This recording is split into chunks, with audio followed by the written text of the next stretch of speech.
7 गलतियां बताई है कंगाल होने की।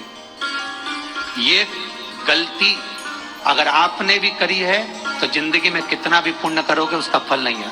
आज की कथा को लिख कर रखना, शायद तुम्हारी जिंदगी सवर जाए। लिंग पुराण में 7 गलतियां बताई है व्यक्ति को बर्बाद होने की। पहली गलती है, उसमें से अगर आप स्वीकार कर रहे हैं ये गलती तो समझ लो कि गलती आपने करी।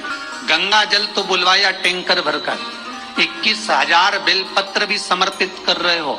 आप मंदिर के अंदर बैठ गए, दर्शन करने वाला आता रहा, किसी को अंदर प्रवेश नहीं दिया। आप गंगा जल चढ़ाते रहे, आप बेलपत्र चढ़ाते रहे, आप स्वयं पूजन करते रहे, और दूसरा व्यक्ति ना जाने किस भाव से, किस रूप में आकर भगवान की सेवा करना चाहता था। पंडित जी ने आपके चक्कर में उसको जल नहीं चढ़ाने दिया, पंडित जी ने आपके चक्कर में उसको बेलपत्र नहीं चढ़ाने दिया। पहली गलती ये हो गई कि भगवान के भक्त को भगवान से दूर कर दिया गया। अब उठा लो श्रीमद् भागवत कथा। 2 देवताओं ने गलती करी थी। एक ब्रह्मा जी ने गलती करी थी कि गाय बछड़ों का हरण कर लिया था। 1 वर्ष होने में 1 दिन था तब ब्रह्मा जी ने गाय बछड़े वापस दिए थे। दूसरी गलती इंद्र ने करी थी, जल वृष्टि करी तब भगवान कृष्ण को गोवर्धन पर्वत उठाना पड़ा। दोनों देवताओं ने गलती करी पर भगवान कृष्ण ने इंद्र को क्षमा कर दिया पर ब्रह्मा को क्षमा नहीं करा। क्यों नहीं करा? क्योंकि इंद्र को क्षमा इसलिए करा क्योंकि इंद्र ने जब जल वृष्टि करी तो सारे ब्रजवासियों को भगवान के चरणों में लाकर छोड़ दिया। सारे ब्रजवासी गोवर्धन पर्वत के नीचे आकर बैठ गए, भगवान के चरणों में आ गए। और ब्रह्मा ने जो गलती करी वो ऐसी गलती करी कि भगवान से गाय और बछड़ों को दूर कर दिया। जो भगवान से भगत को दूर कर दे उसको शंकर कभी क्षमा नहीं कर सकता। इसलिए बर्बादी का पहला कारण आप भक्त और भगवान में दूरी बनाए। दूसरा कारण, भगवान की जब पूजन कर रहे हो, 21,000 बेलपत्र चढ़ा रहे हो, गंगा का जल चढ़ा रहे हो, चंदन चढ़ा रहे हो, अबीर चढ़ा रहे हो, गुलाल चढ़ा रहे हो, तो तुम्हारे भीतर ये अहंकार, जब तुम पूजन करके उठो तो उठते समय तुम्हारे भीतर अभिमान नहीं होना चाहिए कि मैंने जो अनुष्ठान करा उसके बराबर कोई नहीं कर सकता। तीसरा कारण कहा कि भगवान की सेवा तो आप कर रहे हो, भगवान की चाकरी में तो आप लगे हो, भगवान की आराधना भी कर रहे हो, दिया भी लगा रहे हो, धूप बत्ती भी लगा रहे हो, स्नान भी करा रहे हो, पंचामृत स्नान भी करा रहे हो, सारी पूजन अर्चना सब तुम कर रहे हो। पर हो सकता है इस पूजन अर्चना में आप केवल 3 घंटा पूजन करते हो और बाकी के समय किसी न किसी की जीवात्मा को दुख पहुंचा रहे हो। एक कथा में एक बात कही थी कि भले मंदिर में दिया मत लगाओ, भले मंदिर में जाकर धूप बत्ती मत जलाओ, भले मंदिर में जाकर भोग मत लगाओ, भले मंदिर में जाकर जल मत चढ़ाओ,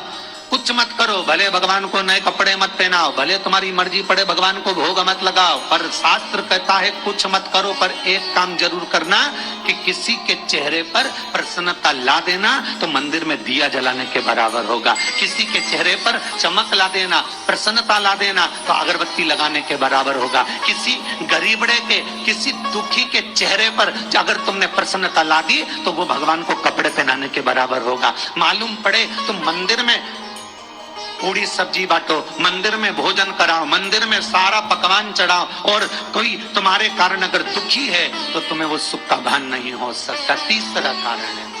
चौथा कारण है, जिस मंत्र को पढ़ा जा रहा है, जिस मंत्र का स्मरण किया जा रहा है, जिस भगवान की माला को हम जप रहे हैं, हम पाठ कर रहे हैं, उसमें त्रुटि कि आप जो पाठ कर रहे हो, आप जो पूजन कर रहे हो, आप जो अनुष्ठान कर रहे हो, उसमें कुछ ना कुछ गलती जरूर हो रही है। ये चौथा कारण है। घर के अंदर बहू अलग तरह का पाठ कर रही है, छोटी बहू अलग तरह का पाठ कर रही है, मंजली बहू अलग तरह का पाठ कर रही है, माँ अलग तरह का पाठ कर रही है, पति अलग तरह का पाठ कर रहा है, तो उसका जो प्रभाव है, कौन सी चीज कहाँ टकरा रही है, जिसके कारण घर में रोग इतना है कि कोई सही होने वाला ही नहीं। अब तुम कहो कि सीवर वाले गुरुजी ने उपाय बताया, हमने बहुत करा, पर सही क्यों? तो सही क्यों नहीं हो रहा है? उसका कारण है या तो बड़ी बहू जो पाठ कर रही, या सास जो पाठ कर रही, जो पति जो पाठ कर रहा है, नाते जो भी उस घर के अंदर रहकर जो पाठ अर्चना कर रहा है, उसमें जरूर कुछ ना कुछ ऐसा हो रहा है जिसके कारण वो काम नहीं कर पा रहा। उसमें कुछ ना कुछ गलती हो रही है जिसको तुम समझ नहीं पा रहे, जिसको तुम अपने आप को बहुत विचार करते हो कि मेरे बराबर कोई नहीं कर सकता, मैं शंकर की भगत, मैं राम की भगत, मैं कृष्ण की भगत, मैं जो करती हूँ बहुत अच्छा करती हूँ, मैंने जो किया बहुत अच्छा करा। और हो सकता है उसी कारण आपको दुख झेलना पड़ा। हमने जो दान किया, हमने जो पुण्य किया, हमने जो सत्कर्म किया, वो किस जगह पर लगा?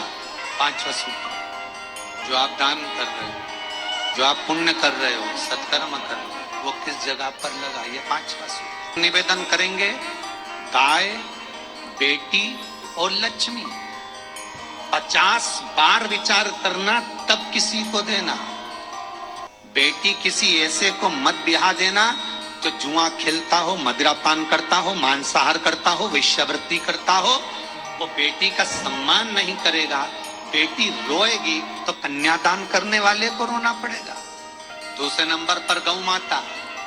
गाय ऐसे ब्राह्मण को दान मत देना कि ब्राह्मण के घर में खुद रहने की जगह नहीं और गाय को ले जाकर तुमने दे दिया और उस ब्राह्मण ने जब तक दूध दिया बांध कर रखा, एक तगाड़ी बाल्टी साड़ी के चक्कर में ले लिया, सोने के सींग के चक्कर में ले लिया और बाद में वही गाय कसाई के हाथ में बिक गई और कसाई ने काटा तो बद्दुआ तुमको लगी।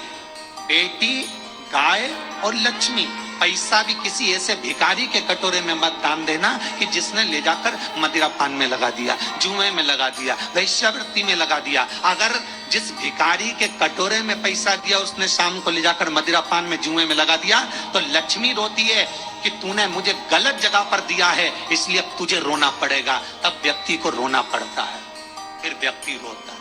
गाय, बेटी और लक्ष्मी 50 बार विचार करो, क्या सही जगह पर दे रहे हो? और अच्छी जगह पर दोगे तो संपदा भी बढ़ती है, सुख आता है। अगर बेटी सुखी रहेगी तो मायके के लोग सुखी रहेंगे, गौ माता सुखी रहेगी तो संसार सुखी रहेगा। और आपने जो धन दिया, आपने जो पैसा दिया किसी भिखारी के कटोरे में, अगर उसने गलत जगह पर लगाया तो रोना तुमको पड़ेगा। पांचवा कारण अपनी पुस्तिका में लिख कर रखना, तुम्हारे दुख का पांचवा कारण क्या है। क्यों तुम करोड़पति से रोड़पति बन गए? तुम्हारे यहाँ पर 4-4, 5-5 गाड़ी थी, खूब बेबहू था, खूब धन था, फैक्ट्रियां चल रही थी, सत्ताएं चल रही थी, खूब बेबहू था, खूब धन था। का दुख का कारण, जो ये 7 कारण है शिव महापुराण के लिंग पुराण में, जो 7 कारण बताए हैं दुख आने के। जब फैक्ट्रियां अच्छी चल रही, जीनिंग अच्छी चल रही, व्यापार अच्छा चल रहा है, तो 7 कारण बताए हैं कि आप उन 7 कारण में से कोई कारण आपके साथ में हुआ है जिसके कारण आप रोड पर आ गए, करोड़पति से रोड़पति बने। कभी नगर में, गांव में व्यापार एक साथ समाप्त हो जाता है। कभी कभी गांव में, नगर में सबका व्यापार एक साथ समाप्त हो जाता है, सबका व्यापार एक साथ ही खल्लास हो जाता है, समाप्त, सभी कर्जे में हो जाते हैं। तो समझ लेना कि उस गांव के खेड़े का देव महादेव, उस गांव का खेड़ापति भगवान शंकर, उस गांव का शिव जरूर रुष्ट हुआ, जरूर रुष्ट। उसको मनाने का प्रयास कर जिससे अपनी नगर, अपना गांव फिर उन्नति की सीढ़ी पर चढ़ जाए। मंत्र जाप, अर्थात तुम्हारा फिर निवेदन, गाय, बेटी और लक्ष्मी 50 बार विचार करना, तब नहीं तो मत दीजिए। भगवान शिव की कथा का छठा कारण बता, हमारे दुख का कारण छठा, सम्मान में कम। घर के जो बड़े हैं, घर के जो बुजुर्ग हैं, घर के जो आदरणीय हैं, उनका सम्मान नहीं करते। सुंदर कहा, जिस घर में माँ बाप की इज्जत नहीं होती, उस घर में देखना कभी बरकत नहीं। कारण है सम्मान, सत्कार, आदर ना, धन। 7वां कारण, ये अंतिम कारण है। जितने लोग कर्जे में लदालू में, जितने लोग दुखी हैं, जितने लोग तकलीफ में, आज की कथा को बहुत दिल से सुनना, अपनी गलती को जरूर छांटना। मुझे विश्वास है मेरा भोलेनाथ, आप अगर गलती को स्वीकार कर लोगे तो शंकर पाप करोड़पति बना देगा, लखपति बना देगा। शंकर आपके भंडार फिर भर देगा। 7 कारण में से अपनी गलती को जरूर छांटना साहब कि आपने गलती कौन सी करी, और अपनी गलती को छांट ले, यही सबसे बड़ी बात है ना।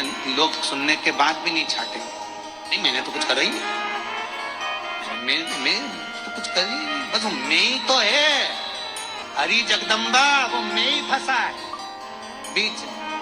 7वां कारण, किसी का बेकार धन हमारे घर में आ जाए।